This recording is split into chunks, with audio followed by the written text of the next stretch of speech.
Bonsoir, il est l'heure de ta petite histoire. Ce soir, je vais te raconter l'expérience de Léo et les ombres qui faisaient peur. Alors, je t'invite à t'installer confortablement. Et puis, nous allons démarrer l'histoire. Ce soir-là, la chambre de Léo était plongée dans la pénombre. Sur le mur, les ombres dansaient, elles étaient longues et étranges, comme si elles chuchotaient des secrets. Léo, blotti sous sa couette, sentit son cœur battre de plus en plus vite. Ses formes étaient sombres et effrayantes. On aurait dit des monstres aux bras tordus. Il tira la couverture jusqu'à son petit nez et ferma ses yeux très fort. Mais les ombres étaient toujours là, dans sa tête. Alors, tout doucement, une petite voix se fit entendre. Pas une voix à l'extérieur, mais celle qui parle à l'intérieur, quand on écoute avec le cœur. Regarde mieux, Léo, regarde sans tes pensées. Léo ouvrit un œil, puis un second. Le grand monstre à 3 bras était-il vraiment un monstre ?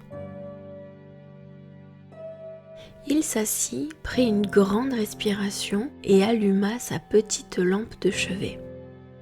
Et là, il vit que ce fameux monstre n'était qu'un manteau suspendu et que l'autre était une chaise retournée.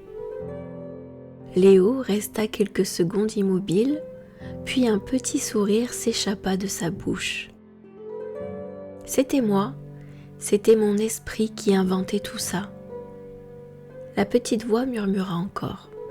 Oui, ton imagination est très forte, mais souviens-toi, Léo, ce que tu imagines ne peut pas te toucher. Les ombres sont juste la lumière qui joue à dessiner. Léo posa sa main sur le mur. Il était froid, lisse, immobile.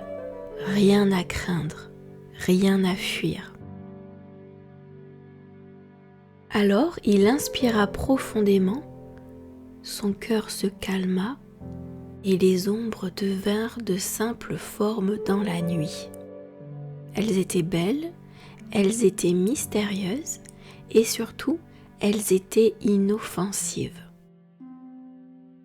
Avant de s'endormir, Léo chuchota dans le noir. « Merci les petites ombres de m'avoir appris à mieux regarder. »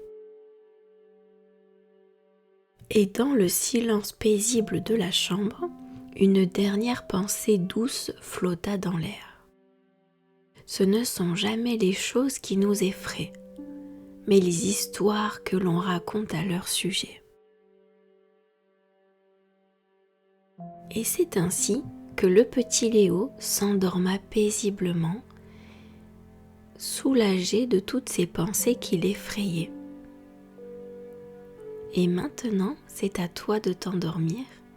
Je te souhaite une bonne nuit. À demain.